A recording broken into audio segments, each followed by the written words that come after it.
Right now, deep inside the world's most advanced data centers, a silent catastrophe is unfolding. It is not a software bug, a cyber attack, or a power outage. It is a fundamental physical wall. Every single second, the massive silicon chips powering our state-of-the-art artificial intelligence models are burning themselves alive from the inside out. They are guzzling megawatts of electricity, running hot enough to boil water, and thrashing against a brutal engineering limit that has bottlenecked computing for nearly a century. We are trying to build godlike artificial intelligence on hardware that is essentially a hyper-glorified, ultra-fast abacus. We have reached the absolute end of silicon's golden age, and the industry's dirtiest open secret is that our current trajectory is completely unsustainable. But what if the solution wasn't to build bigger, hotter silicon factories? What if the answer was to completely abandon the way computers have calculated data since the 1940s? As we push deeper into 2026, the global race for computational supremacy has taken a radical, almost science fiction turn. For decades, the holy grail of hardware engineering has been neuromorphic computing, building chips that mimic the physical architecture of a human brain. The brain is the most efficient, dense, and powerful computer in the known universe, running on a mere 20 watts of power, barely enough to light a dim hallway bulb. Meanwhile, a single modern AI training cluster demands enough electricity to power a small metropolis. For years, neuromorphic chips were just a theoretical dream, held back by the chaotic, unpredictable nature of subatomic physics. That was until a team of researchers at MIT did something that has completely shocked the global hardware community. They didn't just build another neuromorphic chip, and they didn't just build another quantum processor. They merged the two by blending the organic, synaptic architecture of neuromorphic photonic systems with the bizarre, reality-bending properties of quantum entanglement. They have created a physical brain-on-a-chip, a device that does not just process binary code, but actually calculates, adapts, and thinks like us. To understand why this is such a monumental paradigm shift, we have to look at the massive, failing legacy system that currently runs our world. Every device you own, from a phone in your pocket to the massive servers running ChatGPT, operates on what is known as the von Neumann architecture. In a traditional von Neumann computer, you have two primary, physically separated components: the central processing unit, which actually does the math, and the memory unit, which stores the data. Think of it like a genius mathematician sitting at a desk, but all their reference books are kept in a warehouse down the street. Every single time the mathematician needs to solve an equation, they have to get up, walk down the street, grab a book, walk back to the desk, do one calculation, and then carry the result back to the warehouse. In computing, this physical journey of data moving back and forth between the CPU and the memory over tiny copper wires is called the von Neumann bottleneck. As our algorithms have scaled exponentially, this bottleneck has become a disaster. More than 80% of the energy consumed by modern AI data centers is not used to actually calculate or think about data. It is wasted entirely on the physical kinetic effort of moving data back and forth across the chip. This constant high-speed shuffling of electrons through ultra-thin channels generates massive amounts of friction, which translates directly into extreme heat. We are literally melting our progress. To make matters worse, traditional silicon is binary. It speaks only in ones and zeros. If you want to simulate a complex, chaotic system, like the molecular structure of a new drug, the weather patterns of a changing planet, or the emergent reasoning of a true artificial general intelligence, a binary computer has to brute force its way through billions of sequential combinations. It is like trying to find your way out of a dark maze by physically walking down every single dead-end corridor, one by one, until you finally stumble upon the exit. It takes immense time, incredible amounts of space, and an astronomical amount of energy. But the human brain doesn't work this way. Your brain does not have a separate processor and memory. Your neurons and synapses do both simultaneously, right where the data lives. When you see a familiar face, your brain doesn't load a file from a hard drive into a central CPU. The memory of that face is physically hardwired into the very synaptic connections that are processing the light hitting your eyes. This is in-memory computing, and it is infinitely faster and more energy efficient than any silicon chip ever made. For years, engineers tried to replicate this using memristors and analog silicon circuits, but they hit a brick wall: noise. At the microscopic level, silicon is incredibly noisy. Temperature fluctuations, electromagnetic interference, and manufacturing imperfections cause tiny variations in electrical currents. In a standard digital chip, this doesn't matter because a signal is either a strong 1 or a 0. But in an analog brain-like chip, where you need precise gradient values to represent synaptic strengths, this noise completely destroys the calculations. It's like trying to whisper a complex mathematical formula to someone in the middle of a screaming rock concert. The signal gets utterly lost. And this is exactly where the legacy paradigm breaks down completely. We're trying to force digital, binary, heat-spewing silicon to perform highly complex analog cognitive tasks, and the physics of our universe are simply saying, no further. We have reached the literal physical limits of how small we can etch transistors onto a piece of silicon before quantum tunneling causes the electrons to simply teleport to the barriers, rendering the chip useless. The global tech landscape is staring directly into a massive chasm. If we do not find a way to break past the von Neumann bottleneck and conquer the chaos of microscopic noise, the advancement of artificial intelligence will grind to a screeching halt.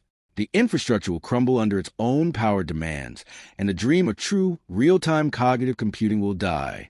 But MIT's breakthrough didn't just bypass this physical wall.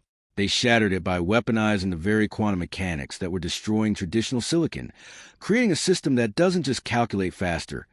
It completely redefines what a computer is capable of doing.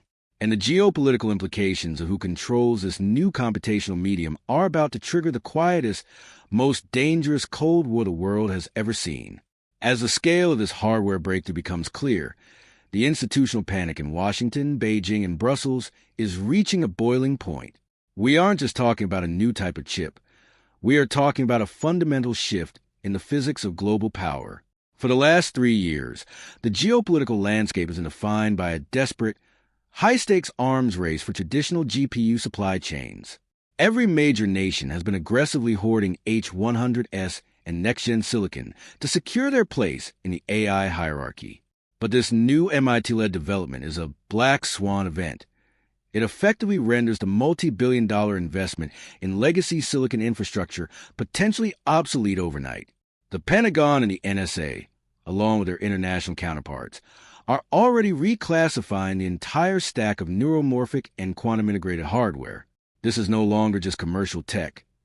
It's being treated with the same level of strict export control as nuclear enrichment centrifuges.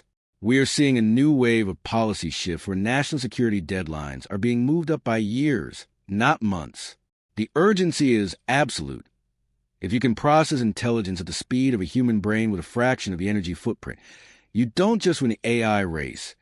You effectively rewrite the rules of global surveillance, cryptographic warfare, and automated decision-making. The math behind this shift is what keeps policymakers up at night. NIST, the National Institute of Standards and Technology, has been quietly scrambling to update cryptographic standards because this new hardware doesn't just think faster.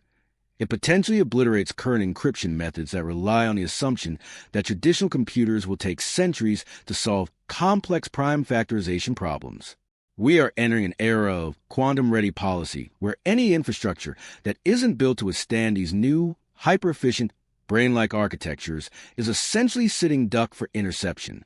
So, how do they actually do it? The breakthrough lies in the marriage of photonics and quantum-neutral atom error correction.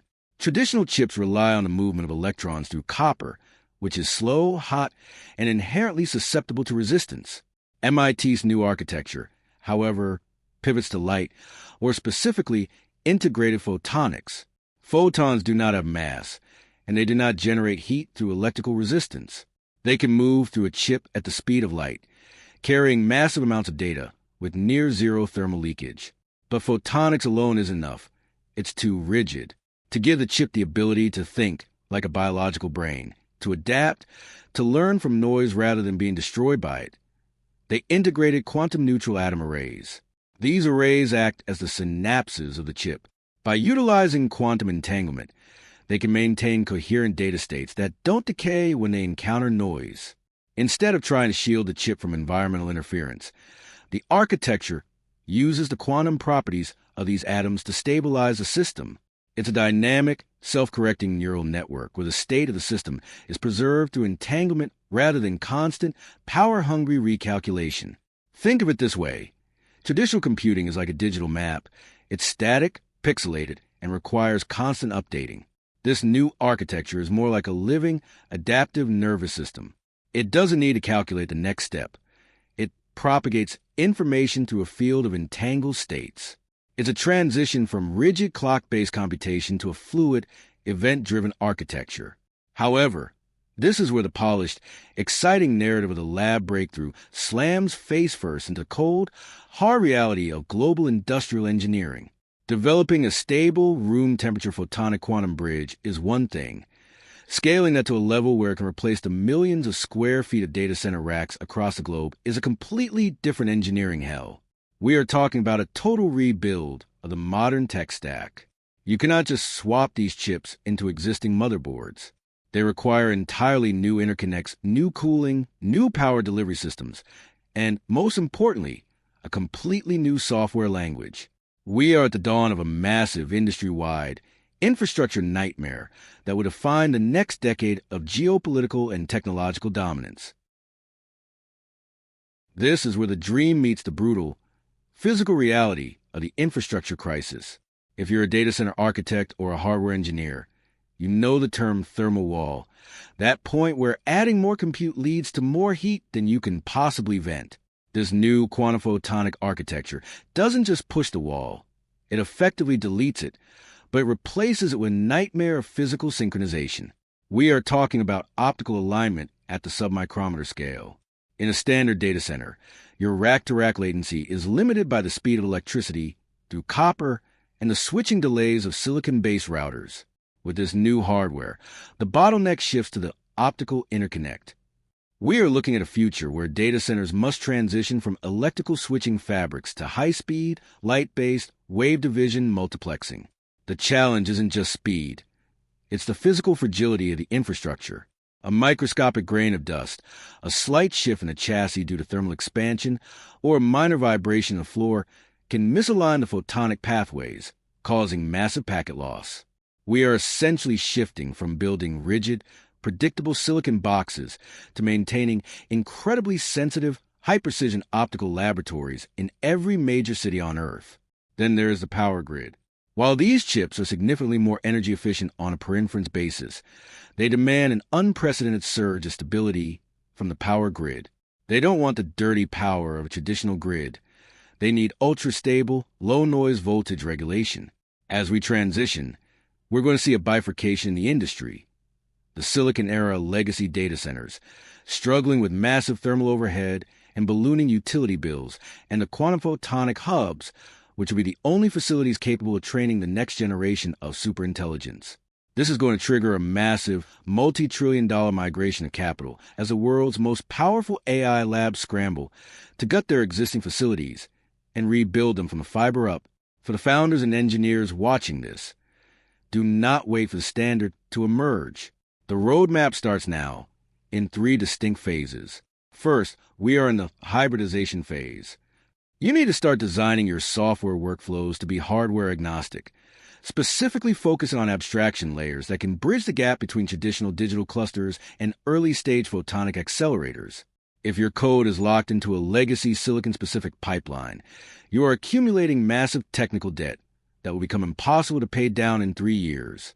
Second, the interconnect shift. Look at your network architecture. If you aren't already planning for a photonics-first infrastructure, you are falling behind. The latency advantages of these new chips are only realized if your network fabric can handle the throughput. Start evaluating low-latency, high-bandwidth optical networking gear now. Third, the stability protocol. We are moving toward a world where reliability is an active discipline. Start hiring for roles that combine classical software engineering with quantum classical interface design. We are heading into an era where systems maintenance is going to look less like fixing a server rack and more like calibrating an atomic clock. This isn't a one-time fix. This is the new baseline. The battle for supremacy in the AI age is no longer about who has the biggest bank account to buy the most silicon. It's about who has the engineering agility to build the most efficient, stable, and adaptable physical infrastructure. We are living through the most significant hardware paradigm shift since the invention of the transistor. The era of the dumb chip is over. The era of the thinking, entangled, photonic quantum brain has arrived. The question is, are you building the future, or are you just waiting for your legacy hardware to melt? I want to know what you think. Are we moving too fast, or is this the only way to save the AI revolution from its own power consumption? Let me know in the comments below. I'm tracking the debate. If this deep dive gave you a new perspective on the hardware crisis, hit that subscribe button and turn on notifications. We are just getting started on this shift. This is the edge of engineering. Stay sharp, and I'll see you in the next one.